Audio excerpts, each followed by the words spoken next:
Halo,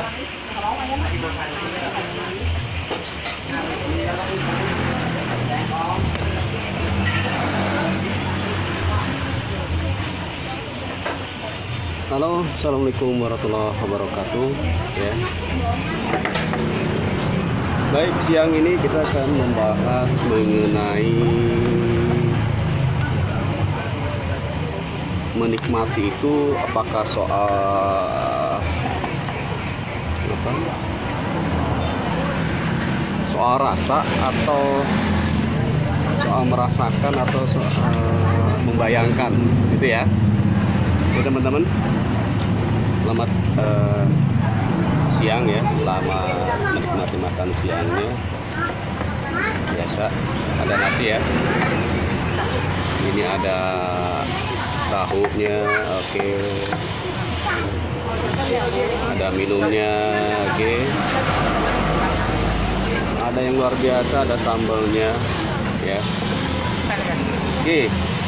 Jadi sambil menikmati siang ini, ya. Ini persoalan rasa, ya. Jadi menikmati itu harus bagaimana? Sebelum kita mulai, kita baca doa dulu ya. Doa makan, ya.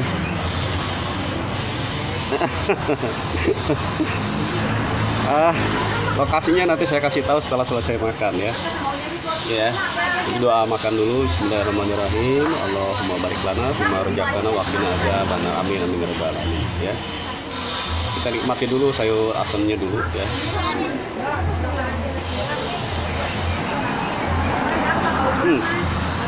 Jadi biasa kalau orang Sunda itu ya, penggugah selera makan awal itu harus yang mengandung agak asin ya. Tadi sayur, sekarang tempe. Nah, gitu ya. Nah, karena ini ikannya ada dua, kita pakai ikan yang bareng-bareng dulu ya. Jadi biar kelihatan mesra gitu ya. Sepiring berdua ya. Panas nih. Ini panas ya. Ini teman-teman ya. Mungkin setengah jam, 1 jam menikmati ini.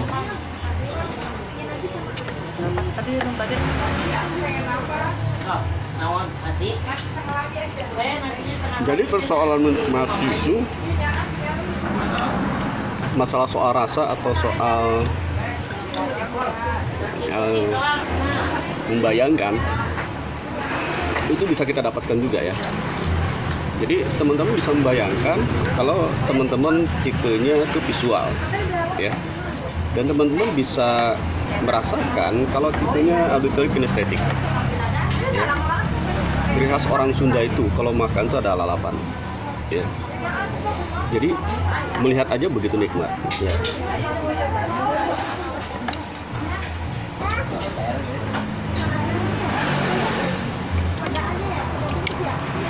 Oke, materi ini memang buat konten nanti ya, tapi ya sambil makan ya.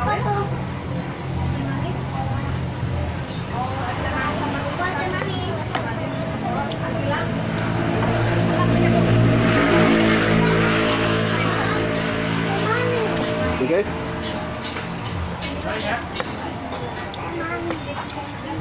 Hampir 20 tahun itu kalau makan di luar ya. Jadi kalau kita menikahi anak orang itu jangan disuruh masak ya, karena kita ketitipan sama orang tuanya, bukan untuk dikerjain ya. Jadi harus dibikin bahagia. Jadi anak orang itu harus kita bikin bahagia ya. Jadi bukan berarti istri nggak bisa masak ya. Kita bahagiakan.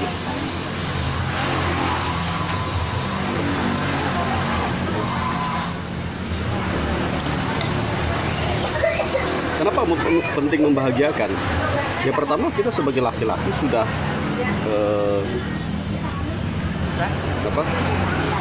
sudah merebut anaknya dari orang tuanya kan gitu ya. Jadi jangan kita direbut, kita kerjain ya, tapi kita bahagiakan karena dulunya juga dia dibahagiakan sama orang tuanya, kan begitu ya.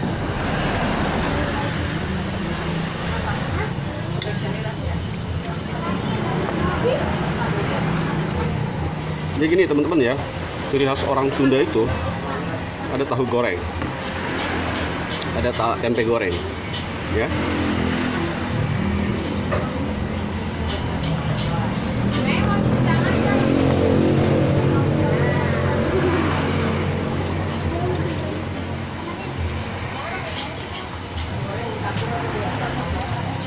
Ada sayur asem, ya.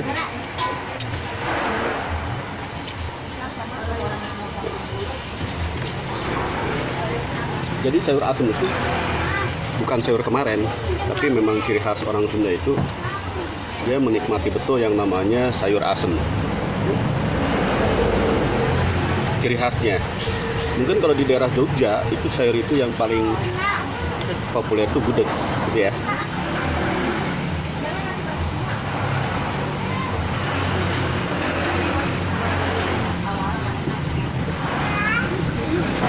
Yang paling nikmat makan itu menggunakan tangan, jadi nggak pakai sendok.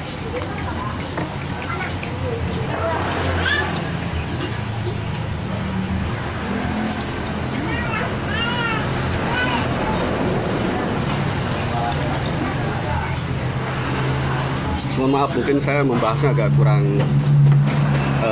ini karena sambil makan ya. Pedas lumayan ya.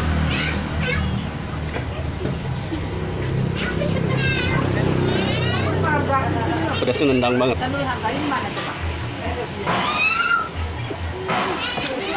Jadi pasangan kalau pedas itu bukan air es ya, tapi air hangat. Jadi kalau air es itu pedasnya nggak hilang. Tapi kalau pakai air hangat, air panas,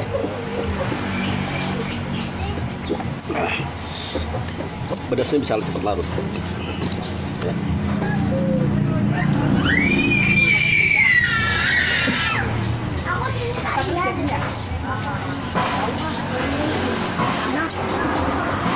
Bentar lagi habis, nanti saya sambil membahas tentang materi menikmati itu soal merasakan atau soal membayangkan ya. Ada kucing.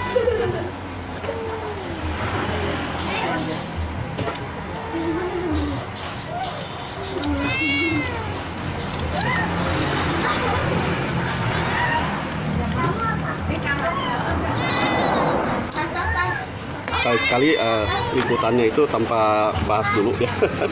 Kita selesaikan dulu ya.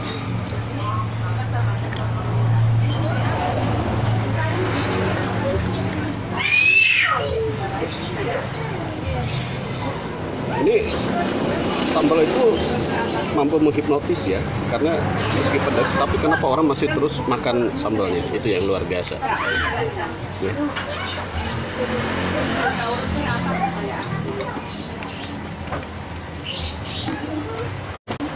Ibu telepon ini.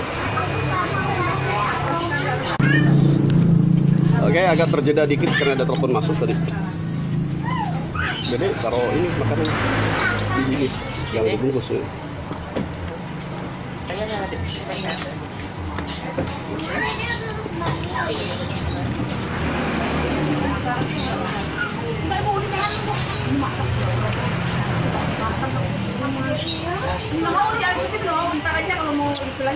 Ini sambalnya gini nih ya, merahnya jadi bikin keringetan ya. Demi Allah tadi maka saya ibu membahasnya demi Allah masak sepada ikan tadi. Tapi ini kemarin marah sama ibu sore. Ya sepada ini. Sebentar lagi habis, saya akan terus lanjutkan di materinya.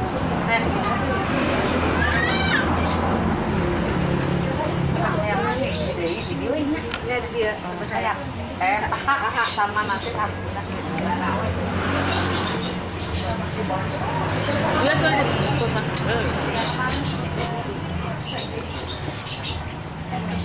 Oke,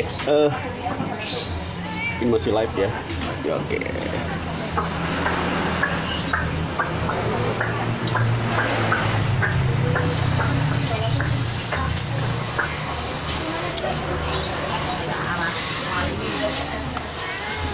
bahasannya masih mengenai menikmati, ini soal merasakan atau membayangkan ya.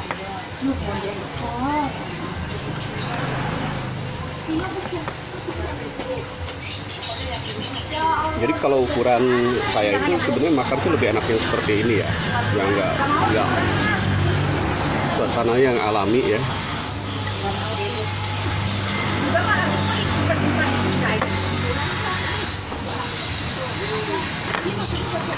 Betul-betul makanan khas daerah gitu ya.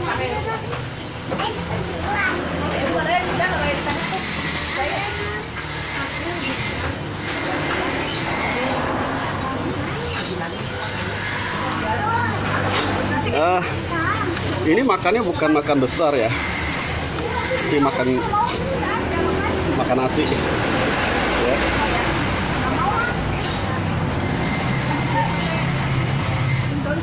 Jadi nggak perlu yang mahal, yang penting kebersamaan ya, kebersamaan dengan pasangan gitu ya.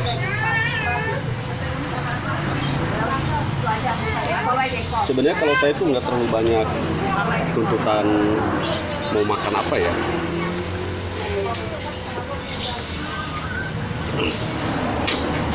Makannya udah selesai ya. Minumnya pakai air hangat.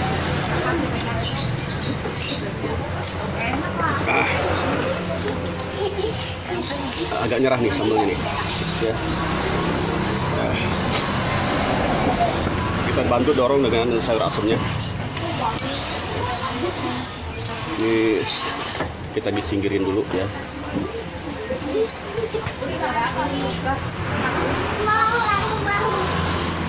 Jadi pihak sayur asem itu ada apa namanya? Labu siam ya. Apa ya? Waluh ya, waluh. Kadang juga pakai pepaya ya. Ciri khasnya. Jadi ciri khas sayur asem ini. Ini ada kacang ya, kacang panjang ya. Ini kacang hebat nih, luar biasa. Meskipun sudah dipotong, namanya nggak berubah, tetap namanya kacang panjang ya.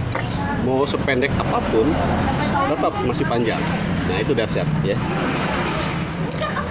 Jadi luar biasa kalau kacang panjang itu ya, gimana pun jati dirinya masih kuat, masih eksis ya.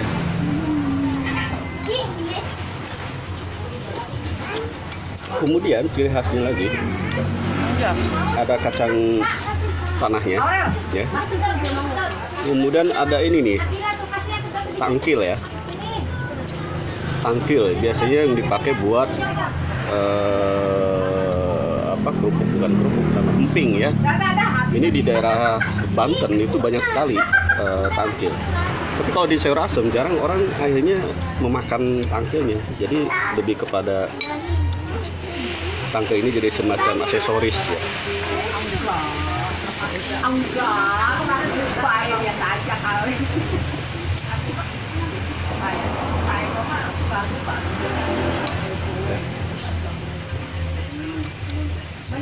Dan ciri khasnya itu airnya itu ada kuahnya yang semacam ada apa?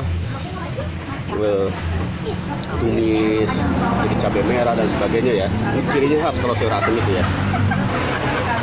Agak bening-bening kalau sayur asem khas Sunda itu ya. Mungkin beda dengan beberapa sayur asem di daerah lain ya, Jawa ya.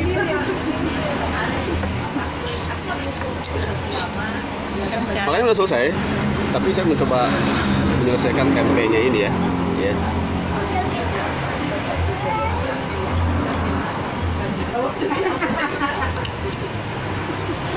Jadi meskipun ini tempe, sebagai seorang hipnoterapis itu bisa saja ini rasanya seperti apa? Mau rendang, mau rasanya seperti ya, seperti makanan favorit itu bisa ya. Hanya hitungannya cukup tarik napas yang dalam, hembuskan, bayangkan, merasakan, maka rasanya akan berubah ya. ya. Luar biasa. Saya pernah baca dan nonton bahwa tempe ini sebenarnya sudah makanan yang mendunia ya. Di beberapa negara di Eropa ini tempe dinikmati, betul. Dan bahkan ada yang sampai ekspor tempe ya ke luar negeri menjadi sebuah makanan ringan ya. Makanan artinya teman makan dan seperti ini. Itu di luar negeri sudah jadi favorit tempe ini. Ya. Bahkan orang-orang yang kreatif itu tempe bisa jadi semacam ganti daging ya. Yang penting adalah bagaimana cara mengolahnya ya. Kalau cara mengolah Indonesia itu luar biasa, paling kreatif ya. Orang Indonesia itu kreatifnya luar biasa. Dalam masa seperti ini ya, era new normal, saya pernah bahas bahwa kreativitas itu akan muncul ketika dalam kondisi sulit ya. Jadi luar biasa ya, Tuhan ciptakan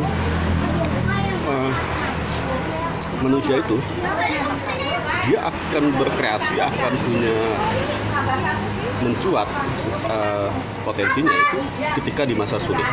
Jadi jangan pernah menyalahkan Tuhan ketika dalam kondisi sulit. Kenapa?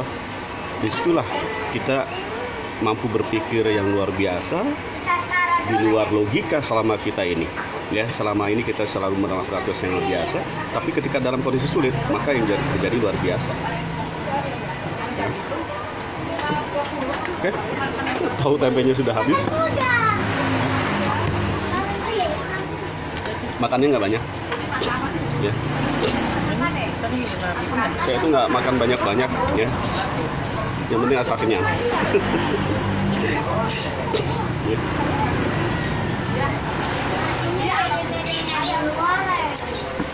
Oke, tadi gini, kita akan bicara agak tinggian ya. Oke,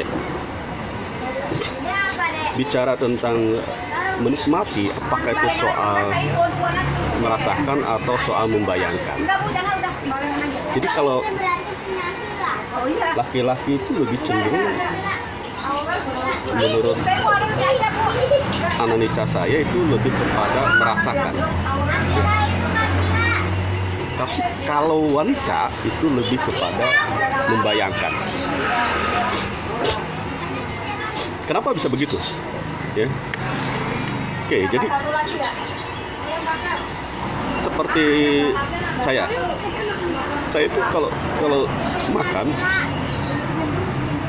itu mau tempatnya mau di mana, makanannya apa, itu bukan jadi problem saya. Ya.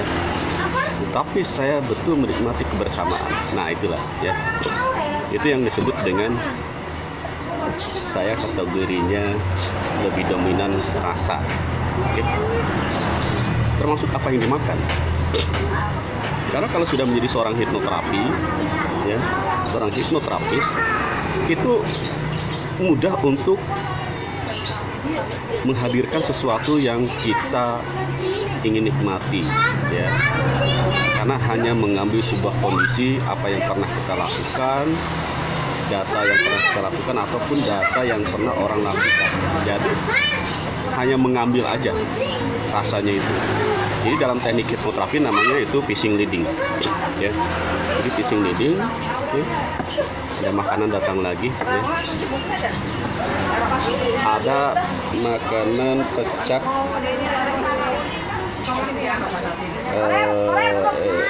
bukan pecak namanya, apa sih ini namanya?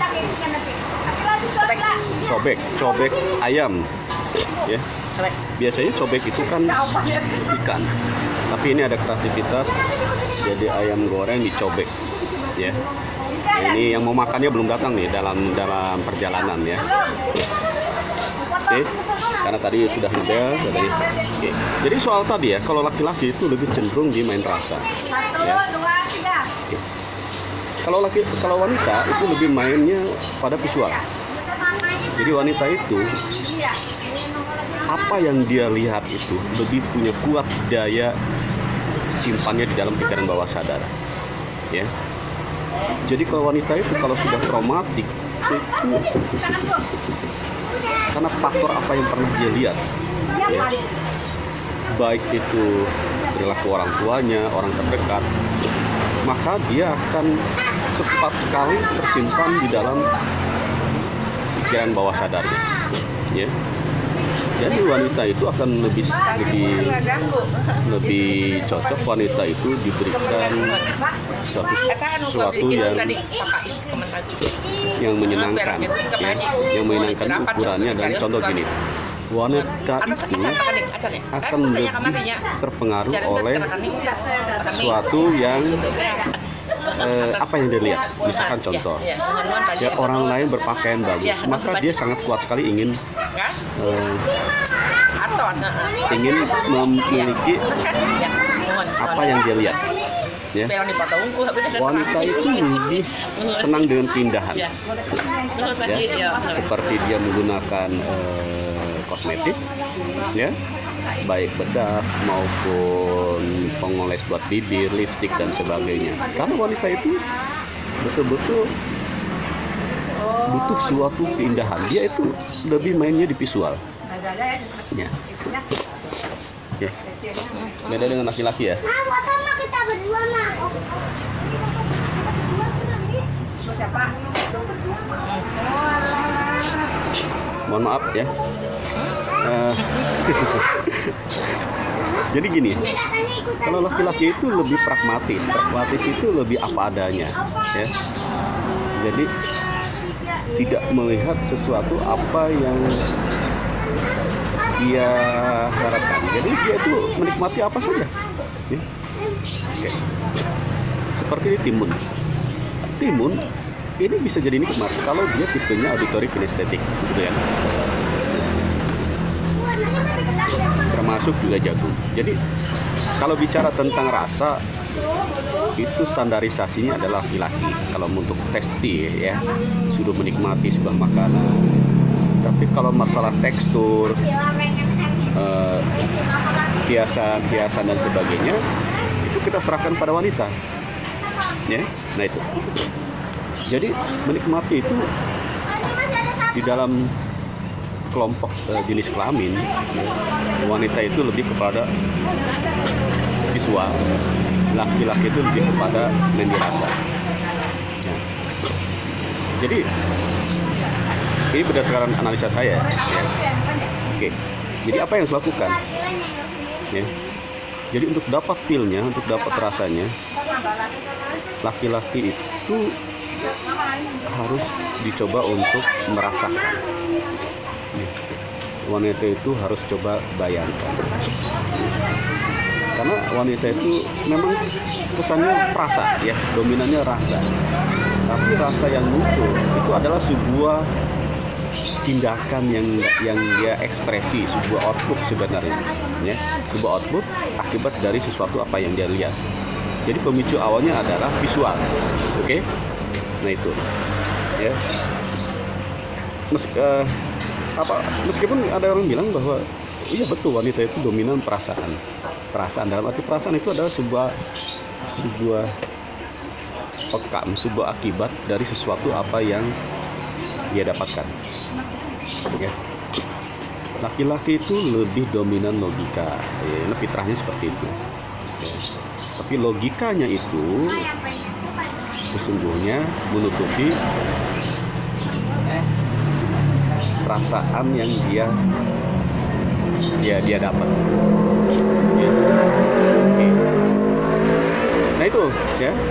Ini mungkin Anda boleh beda pendapat dan sebagainya, tetapi karena wanita itu lebih ke suatu keindahan, terkadang apa yang dia ketika berdandan itu bukan untuk pasangannya, ya. Wanita itu terkadang-kadang berpakaian indah itu bukan untuk pasangannya, tapi buat orang-orang yang selama ini juga berpakaian indah. Jadi kayak semacam dia mau bersaing gitu, ya. Coba Anda bisa cross check lah, Anda punya pasangan atau dengan yang sudah berkeluarga, ya. Istri kita ini berdandan itu biasanya lebih banyak berdandan di luar rumah apa di dalam rumah. Yang depan saya ketawa nih. Ya. Jadi istri saya itu terlihat cantik itu kalau di luar rumah. Ya. Karena dandan. Ya. Tapi kalau di rumah sendiri boleh cross check ya. Boleh cross check Anda dengan teman-teman Anda tanya. Wanita itu kalau di rumah itu pasti lebih dominan, nggak jauh dari namanya daster. Daster, lalu tanpa dandan, tanpa lipstik, tanpa bedak. Padahal dia itu ketika di rumah itu akan lebih banyak waktunya dengan pasangan hidup, dengan suami. Ini harus disadari oleh para wanita, ya. Untuk menjaga komitmen di awal. Dulu kan wanita itu di awal ketika belum mengenal dengan pasangan yang suami saat ini, dia tuh berdandan dengan cantik, dengan rapi, sebagainya ya. Karena untuk menunjukkan daya tarik.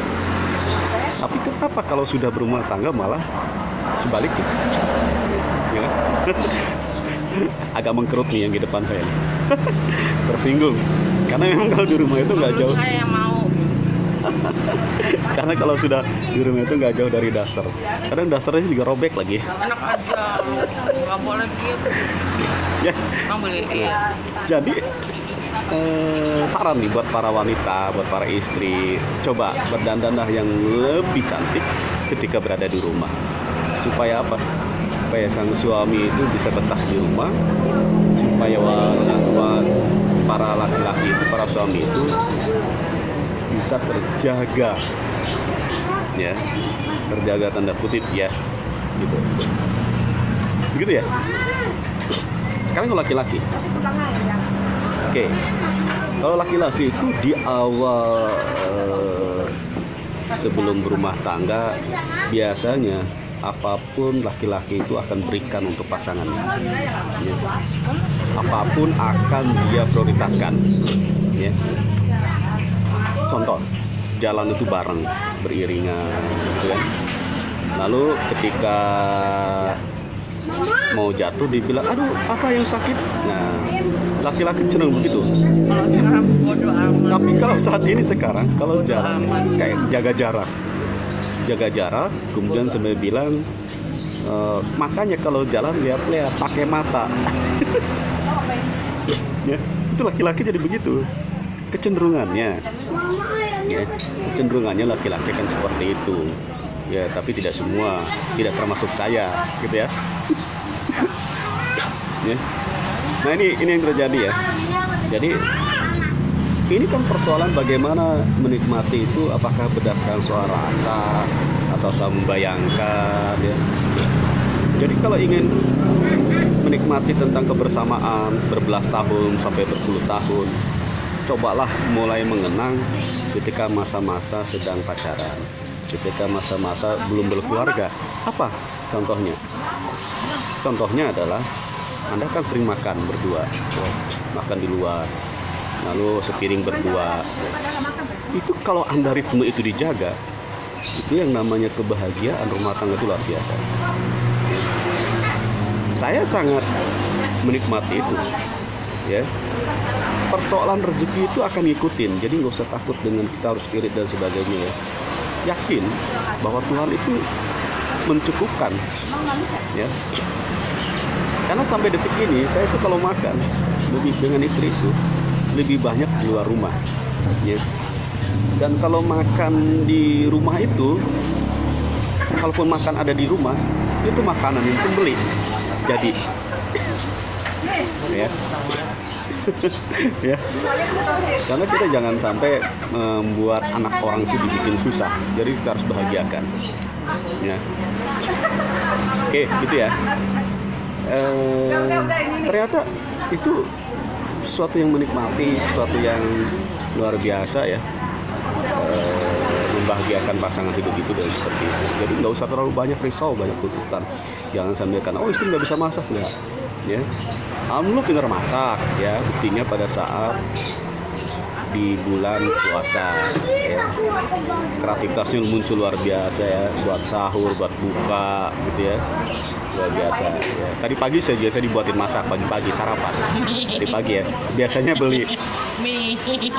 Tuh, ada suara yang bilang apa? Dibuatkan mie, tapi luar biasa. Walaupun mie goreng, tapi kalau dengan rasa cinta itu nikmat sekali. Nikmat sekali, ya. Bahkan tadi kopi nggak ya? Enggak ya? Iya, kopi. Iya. Kopi gitu? Oh iya, ada kopi juga. Tapi kalau makan mie dengan kopi jangan paralel ya. Artinya jangan Tadi kopi pagi. jangan posisinya kemarin. Tadi. Oh tadi ya? Oh iya lupa. Ada gelas. Lupa. Ya tadi dibuatin kopi juga ya. Yang bedakan begini. Kalau ngopi itu jangan sampai posisinya minum karena habis makan mie lalu minum kopi, itu nggak bagus ya. Itu nggak bagus. Jadi nikmati saja bertahap. Jadi kalau mie aja minumnya air biasa, air mineral ya. Kalau air putih kan kalau air putih susu. Kalau saya cenderung kalau air putih pasti susu ya. Air mineral. Ya. Jadi sekali lagi persoalan yang namanya oke. Tangan dulu. Baru datang juniornya. Ini udah tinggal makan. Kunci mobil ini. Itu cuci tangan dulu deh. Ada yang nyusul ya. Junior nyusul. Sebentar. Tadi dia nyusul karena katanya mau ini. Karena hari ini saya di luar rumah sampai malam ya sama keluarga. Ya. Ada acara tahlil, ada acara, dan nanti siang juga saya akan ketemu dengan teman terapis ya. Nanti saya akan live, kita membahas sesuatu ya. Ada alumni saya mau berkunjung ya. Nanti terakhir aja saya sebutkan ya. Sekarang sudah siang ya. Sudah terdengar azan gitu ya dari teman-teman. Dan kita bahas tadi ya. Baik lagi ke tema tadi, kita akan selesaikan bahwa menikmati itu apakah soal rasa atau soal membayangkan, merasakan dan membayangkan ya gitu. Karena fitrahnya hanya dua itu. Kita ini kategorinya dominannya membayangkan, visual atau auditory kinestetik, merasakan gitu ya. Nah, kalau terjadi begini, terkadang kalau masa pacaran katanya, oh kita cocok ya, senang ini senang itu. Justru kecocokan itu bukan dari sebuah sama ya. Merasa misalkan rasi bintangnya sama, oh cocok. Biasa kalau orang lagi pacaran biasa akan bilangnya seperti itu. Cocok itu seolah ada kesamaan. Tapi sebenarnya yang disebut cocok, esensinya itu adalah sesuatu yang berbeda. Sesuatu yang berbeda, maka dia akan jadi cocok. Jadi cocok itu bukan karena dia awal dari sama-sama. Contoh sederhana. Nggak mungkin kan kalau cowok dengan cowok kan sama. Cowok dengan cewek. Oke. Jadi cocok itu karena berbeda. Ya, maka jadi klop. Jadi kalau sekarang Anda langsung membuat sebuah pola-pola yang memperkeruh suasana bahwa terjadi perbedaan itu, padahal perbedaan itu bukan sesuatu yang menjadi jauh ya. Seperti medan magnet itu kan begini, dia akan tarik menarik ketika kutubnya berbeda, ada kutub positif, kutub negatif, kan begitu, utara atau selatan istilahnya, maka dia akan bersatu. Nah, itu adalah esensi dari sebuah hal yang beda. Jadi yang beda itu justru yang berbeda itu adalah menyatukan, bukan membuat sebuah tolak menolak. Jadi kalau selama ini Anda mempermasalahkan tentang sebuah perbedaan di antara pasangan Anda, itu berarti Anda keluar dari filosofi sebuah kecocokan. Jadi cocok itu adalah sesuatu yang menjadikan sebuah kebersamaan ya. Kalau tipe pasangan, balik ke tema tadi bahwa pasangan Anda adalah pasangannya tipe visual, lalu Anda sendiri sebagai auditori kinestetik, justru disitulah tercipta sebuah kolaborasi yang luar biasa, ya, kolaborasi yang bisa menciptakan hal yang dahsyat. Saya minum dulu. Kenapa harus begitu? Ya. Terong, bukan terong. Oh, tumpah.